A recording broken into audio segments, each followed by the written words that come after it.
I had just moved into this place. It was big enough for me, at 6'3", and my dog, that could stand on its hind legs and look me eye to eye. It had a nice big yard for him to run around, and that was the extent of my requirements for me to buy a place. I didn't think about asking about the history of the house. I didn't care. When I accidentally left my keys in the door, the maintenance guy knocked on it and told me to be careful with that. He asked if I had seen anything yet in the house. I had not.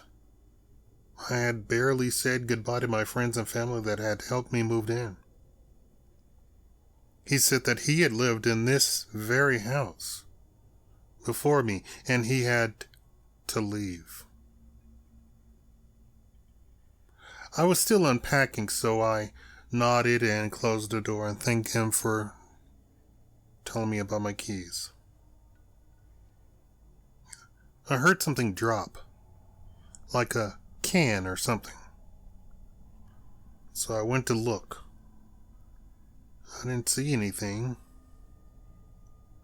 Hours later, I was still unpacking in silence since I hadn't hooked up any electronics or anything to play music or have background noise. And then I noticed the place was dark. Of course, I should have set up the lights. It's funny, I didn't even notice there was no light in the room. I was so concentrating on unpacking. Until about an hour after it had turned dark. No drapes on the windows, and somebody walked by is how I even looked up and noticed that it was dark. The movement outside caught my eye. That's when I saw a tall, shadowy figure standing in the hall. But as soon as I looked squarely in that direction, it vanished. You might be wondering if I had panicked or screamed out. No. I have this curse of seeing ghosts and spirits, both demons and angels. So seeing the shadow out of the corner of my eye and seeing it vanish, while not expected, didn't really faze me. About a week later, I went down the hallway and opened the bathroom door. This time the shadowy figure shrank into the size of a bird and flew up to the ceiling, went down the hall and out the front door. Now, you might be wondering what's strange about that. Well, the side door actually faces the bathroom door, and it was wide open. The ghost ignored the side door and flew all through the house and out the front door. By this time, I had my roommate move in with me, and he saw it too. I asked him several times, "Did you see that?"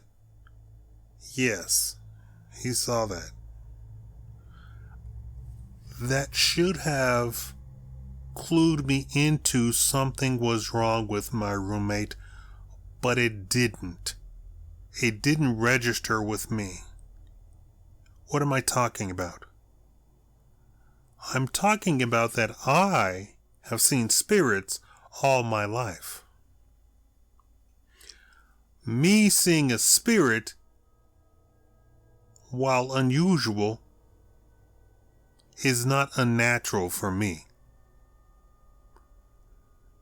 However, other humans can't see spirits, don't see spirits, can't hear spirits, can't talk to spirits.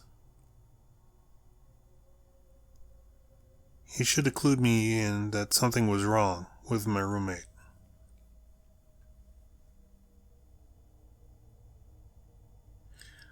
I guess it was time to ask questions. Those questions that I didn't think were important before moving in. How old was the place? I was told 1970s, but then they said, actually, more like 1950s. Another neighbor had kept complaining that he saw tons of ghosts in and around my house. And he saw them all the time. Just him, nobody else. He was very annoyed by it. He was very startled. He didn't like seeing it. Now, there's a big difference between that neighbor and my roommate. That neighbor was all of 27 years old. My roommate, I'm not certain, but I think he was pushing 60. He could have been pushing 70. I don't know. I never actually spoke with him. Again, if it was just me, nothing would have bothered me, but one night another neighbor furiously knocked on my door and said, your roommate. We all went to my roommate's room, and there he lay on the floor. I had been out all day and left him alone. I didn't think anything of it. He had passed away, probably right when I had gotten home, according to the coroner. After all the excitement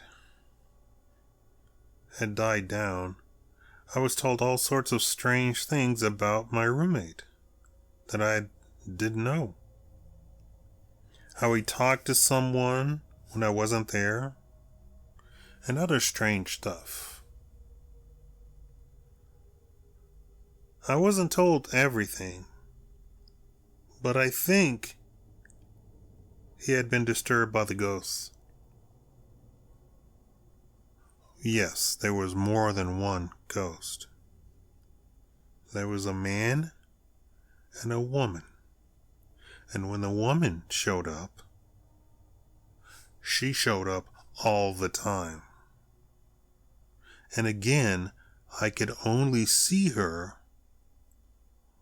when I was standing by that same window that I'd stood by that first day when I saw the shadowy figure in the hallway.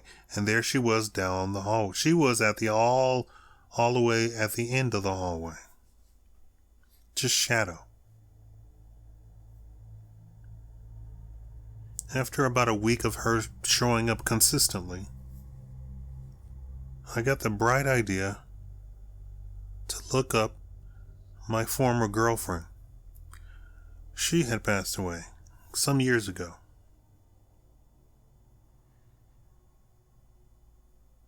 Sure enough, I found all the information about her, but the official police story had said that she had attacked the man that killed her. But I knew for a fact that wasn't the case. She had gone into his shop and was missing for 3 days before anyone noticed.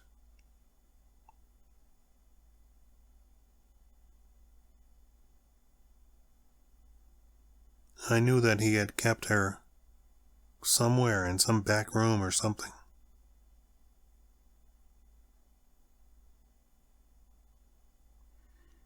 Some years later, he himself was killed.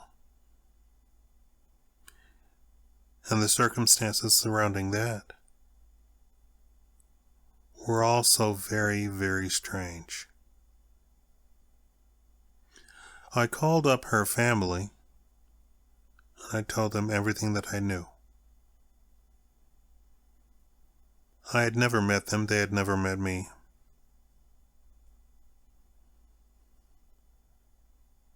But I told them everything and I said, the official story is wrong, and here's what actually happened. They thanked me and said that I had actually brought closure because they too were unsettled by the official story.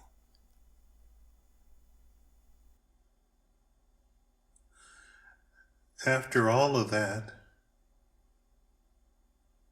everything went away. No ghosts, no spirits, no shadow people, nothing. I'm here alone with my dog. And we are happy. And he's very peaceful too. Because he saw the ghosts also. Thank you for listening to my story.